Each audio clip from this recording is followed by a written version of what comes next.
ومن سيئات أعمالنا من يهده الله فلا مضل له ومن يضلله فلا هادي له ونشهد أن لا إله إلا الله وحده لا شريك له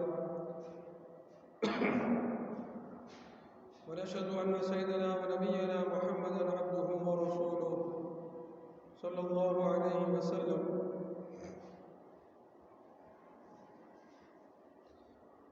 اما بعد، ابو سعید خدری رضی اللہ تعالیٰ عنہ کہتے ہیں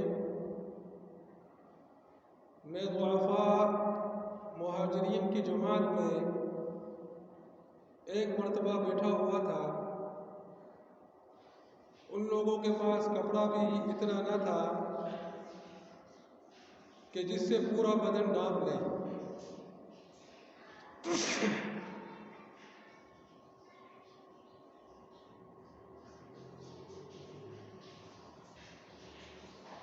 بعض لوگ بعض کی اوٹ کرتے تھے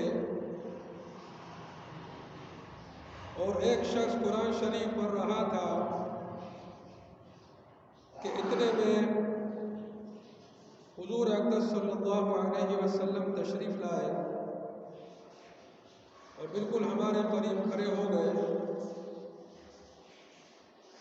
حضور صلی اللہ علیہ وسلم کے آنے پر قاری چپ ہو گیا تو حضور صلی اللہ علیہ وسلم نے سلام کیا اور پھر دریافت فرمایا کہ تم لوگ کیا کر رہے تھے؟ ہم نے عرض کیا کہ کلام اللہ سن رہے تھے. حضور صلی اللہ علیہ وسلم نے فرمایا کہ تمام تعریف اس اللہ کے لیے ہے جس نے میری امت میں ایسے لوگ پیدا فرمائے کہ مجھے ان میں ٹھہرنے کا حکم کیا گیا. اس کے بعد حضور صلی اللہ علیہ وسلم ہمارے بیچ میں بیٹھ گئے تاکہ سب کے برابر رہے، کسی کے قریب کسی سے دور نہ ہو.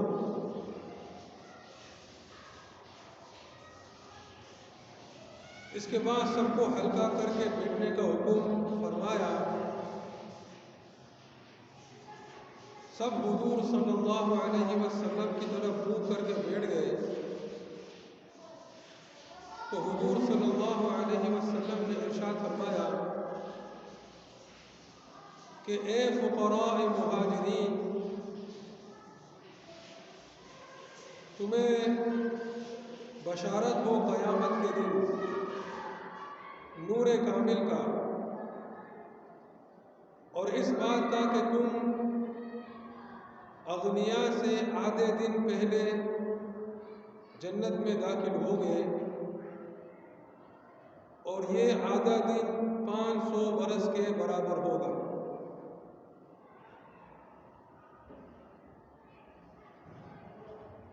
اس حدیث کو ابو داود نے نقل کیا ہے.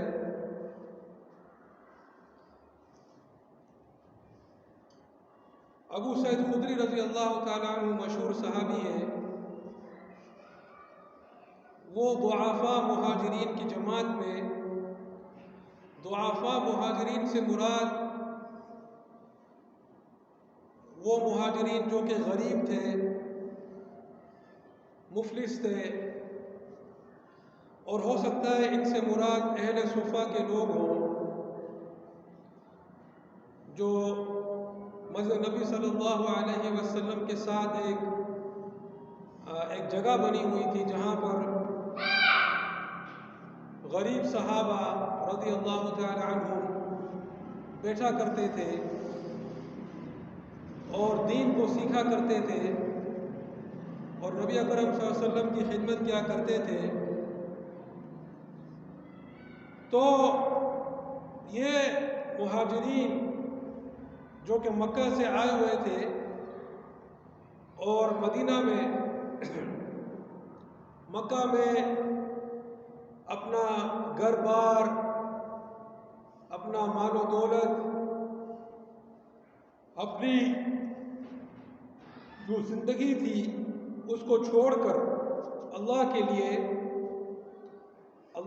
اس کو چھوڑ کر مدینہ آ گئے تھے،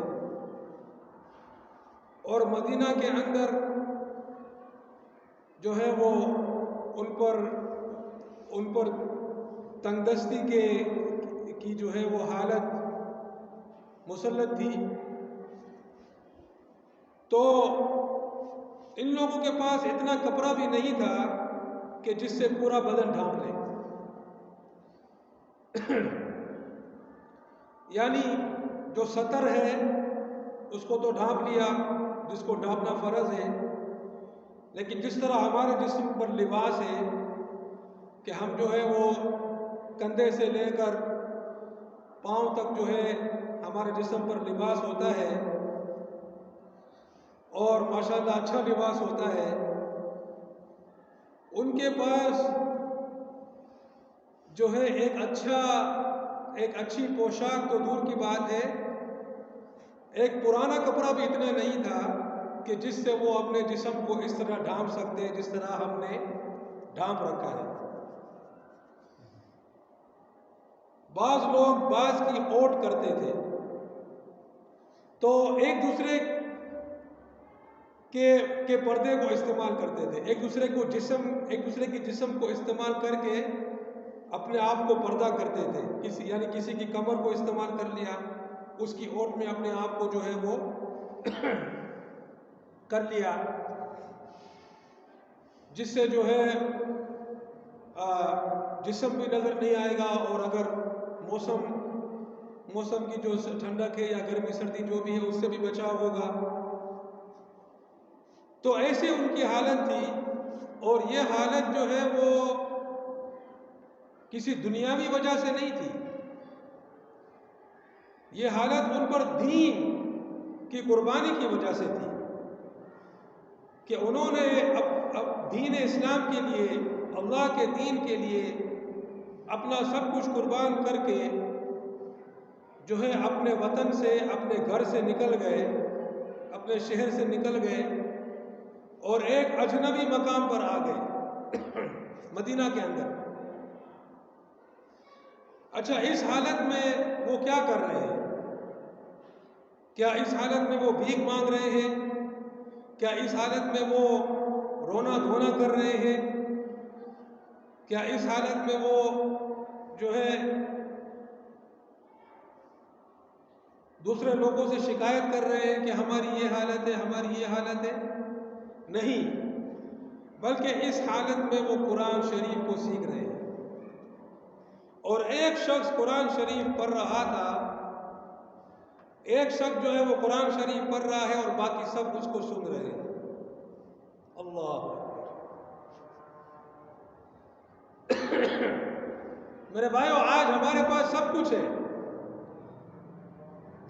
آج ہماری مساجد بھی ماشاءاللہ پکی بنی ہوئی ہیں، بلکہ اکثر مساجد تو ماربل اور ٹائلوں سے بنی ہوئی ہیں، اور قرآن شریف رکھے ہوتے ہیں، پنکھے لگے ہوئے ہیں اگر گرمی ہو، ابھی تو سردی کا موسم ہے. اور بہت سی ایسی مساجد ہیں جہاں پر سردیوں میں پانی گرم کر دیتے ہیں.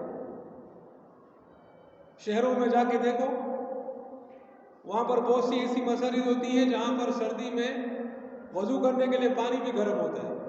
اتنی سہولیات. اور مساجد کے اندر چشمے بھی رکھ دیتے ہیں. ایسی کتنی مساجد میں آپ دیکھیں گے کہ چشمے بھی رکھے ہوتے ہیں، ہر نمبر کے 2 نمبر، 1.5 نمبر، 1 نمبر کا چشمہ رکھا ہوتا ہے کہ اگر قرآن شریف پڑھنا ہے اور کوئی چشمے والا آدمی ہے اور اس کے پاس چشمہ نہیں ہے، ابھی گھر میں رکھ چھوڑا ہے، تو وہ مسجد کے چشمے کو استعمال کر لے. لیکن قرآن شریف پڑھنے والے بہت قلیل ہیں. یہاں پر صحابہ کرام رضی اللہ تعالی عنہم اپنے گھر بار کو چھوڑ کر، اپنی ہر چیز کو چھوڑ کر اللہ کے لیے نکل گئے، اور اب ایک اجنبی جگہ کے اندر جہاں پر ان کو پورے کپڑے بھی میسر نہیں ہیں، وہاں پر ایک صحابی جو ہے وہ قرآن شریف کو پڑھ رہا ہے اور دوسرے صحابہ اس کو سن رہے ہیں، قرآن شریف کو سیکھنے میں لگے ہوئے ہیں۔ اللہ کے کلام سے، اللہ کے دین سے اتنی محبت ہے کہ جو اپنے اوپر گزر رہی ہے اس کی پرواہ نہیں ہے، جو اپنے اوپر گزر رہی ہے اس کی پرواہ نہیں ہے، پرواہ ہے تو دین کی ہے کہ اس وقت قرآن نازل ہو رہا تھا کہ جو قرآن نازل ہو رہا ہے ہم اس کو سیکھتے جائیں، ہم اس کو حاصل کرتے جائیں۔ حضور اقدس صلی اللہ علیہ وسلم تشریف لائے اور بالکل ہمارے قریب کھڑے ہو گئے۔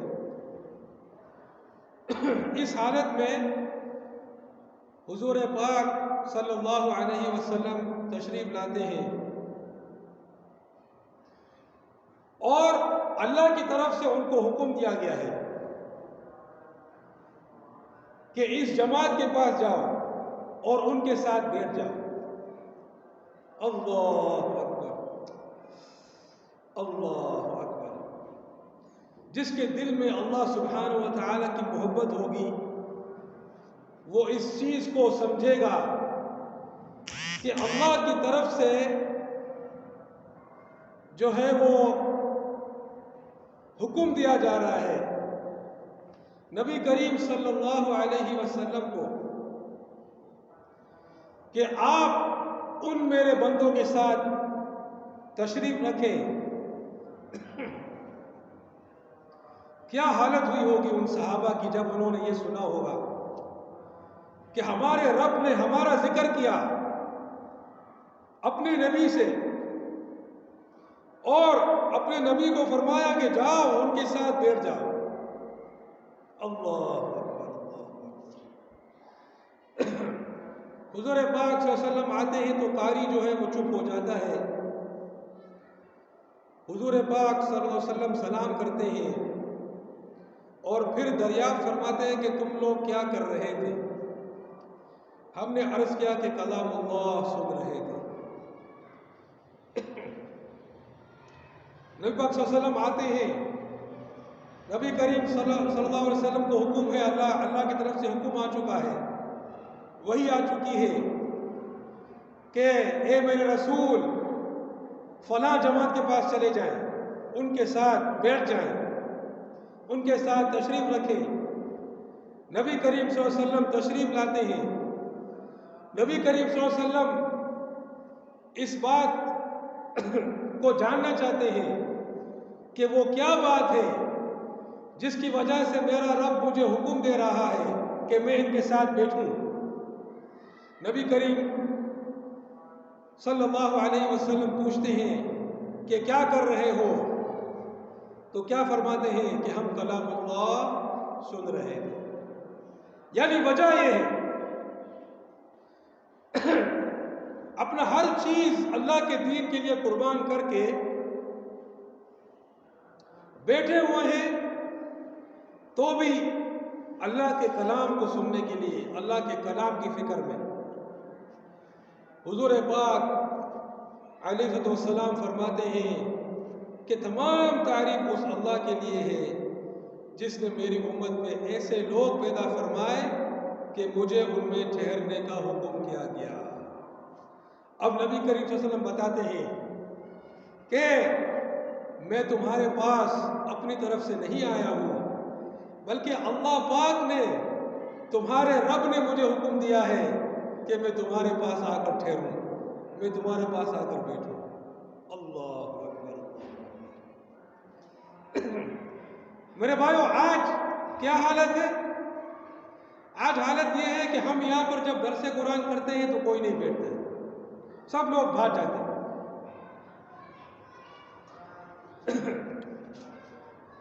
یہاں پر کب سے درس قرآن ہو رہا تھا؟ ابھی تو میں یہاں نہیں ہوتا ہوں تو نہیں ہو رہا، ورنہ یہاں پر ایک عرصے سے درس قرآن کا سلسلہ جاری تھا۔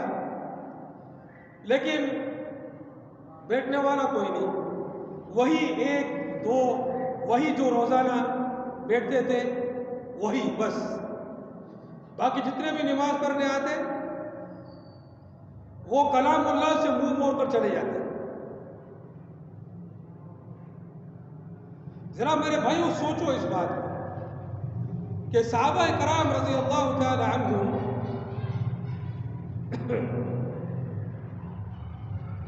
وہ تندرستی کی حالت میں کہ پہننے کے لیے کپڑا، گھر تو بہت دور کی بات ہے، پہننے کے لیے کپڑے بھی نہیں جو پورے تن کو چھپائیں، لیکن کلام اللہ کو سیکھنے میں لگے ہوئے ہیں۔ اور آج میرے بھائیوں ہم جو ہیں اپنے تمام کاموں سے فارغ ہو کر، یعنی کہ نوکری شوکری کاروبار جو بھی ہے، جب ہم یہاں واپس آتے ہیں اپنے علاقے میں اور شام کے وقت درس قرآن ہوتا ہے اور اس میں بیٹھنا نہیں ہے، منہ موڑ کے بھاگنا ہے، اور اللہ پاک اپنے نبی کو حکم دیتے ہیں کہ جا کر ان لوگوں کے ساتھ بیٹھ جاؤ جو میرے کلام کو سن رہے ہیں۔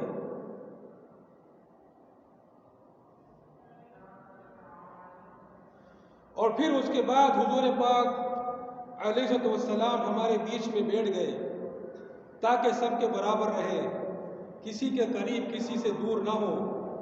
اس کے بعد سب کو حلقہ کر کے بیٹھنے کا حکم فرمایا، سب حضور علیہ السلام کی طرف منہ کر کے بیٹھ گئے تو حضور علیہ السلام نے ارشاد فرمایا کہ اے فقراء مہاجرین، تمہیں مزدہ ہو قیامت کے دن نور کامل کا، اور اس بات کا کہ تم اغنیاء سے آدھے دن پہلے جنت میں داخل ہو گئے، اور یہ آدھا دن 500 برس کے برابر ہو گئے۔ نبی کریم علیہ السلام کو اللہ پاک نے بھیجا کہ وہاں جا کر بیٹھ جائیں، اور نبی کریم علیہ السلام ان کو بشارت بھی سنا رہے ہیں۔ ظاہر ہے یہ بشارت بھی اللہ کی طرف سے ہے،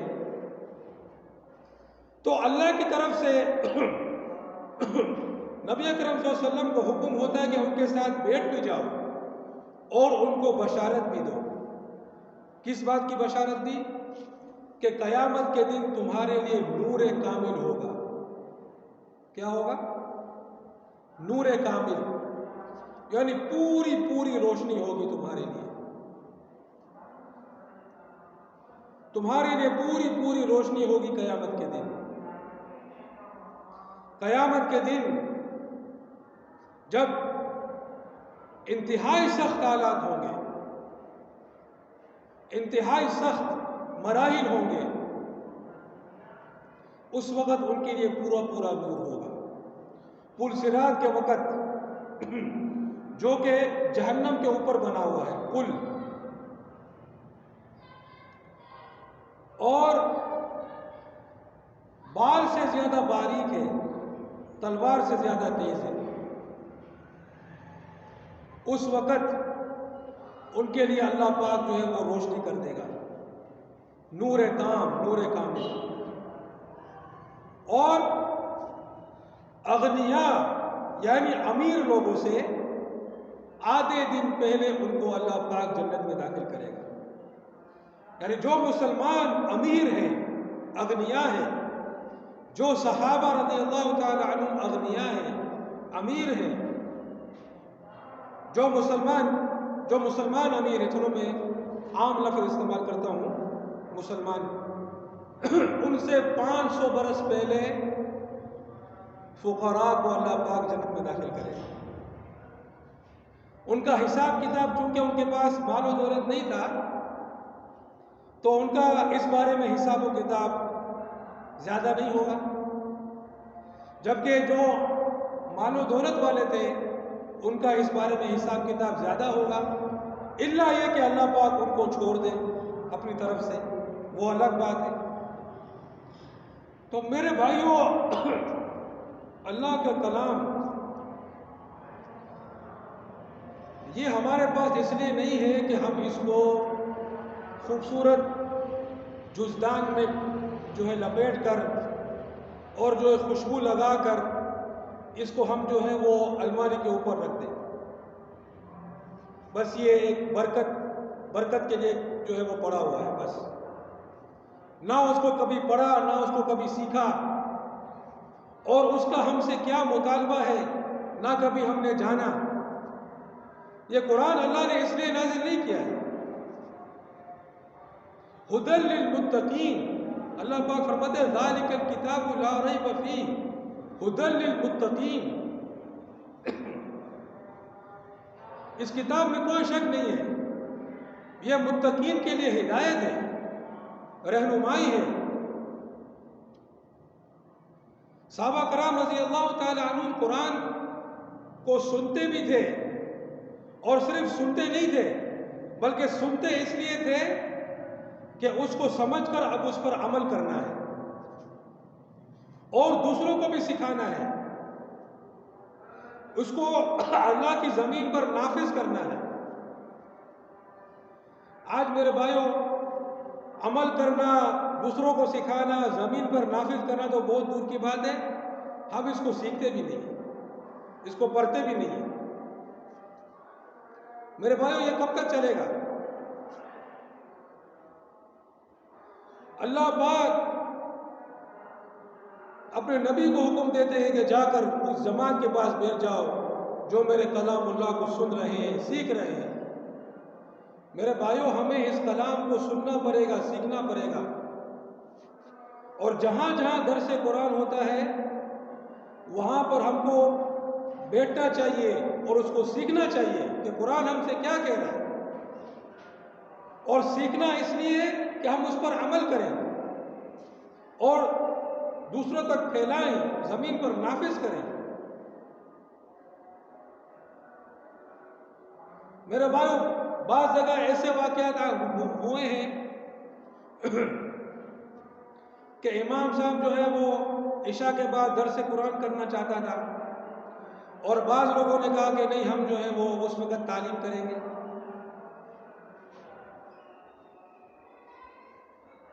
قرآن اللہ کی کتاب ہے، تعلیم میں جو کتاب پڑھتے ہیں وہ بہرحال ایک انسان نے لکھی ہے، اور کسی انسان کی لکھی ہوئی کتاب کو اللہ کی کتاب سے آگے کرنا یہ کفر ہے۔ میرے بھائیوں، سب سے پہلے قرآن شریف ہے، اور ہمیں قرآن شریف کو پڑھنا پڑے گا، سیکھنا پڑے گا۔ جنہوں نے قرآن شریف کو ابھی تک نہیں پڑھا وہ بس مساجد میں جائیں، مدرسے میں داخل ہوں، مساجد میں جائیں، کسی کو پکڑ لیں جس کو قرآن شریف پڑھنے آتا ہو، وہ اسے قرآن شریف پڑھنا سیکھیں، اور ساتھ میں اس کا ترجمہ بھی سیکھیں کہ قرآن شریف ہم سے کیا مطالبہ کرتا ہے۔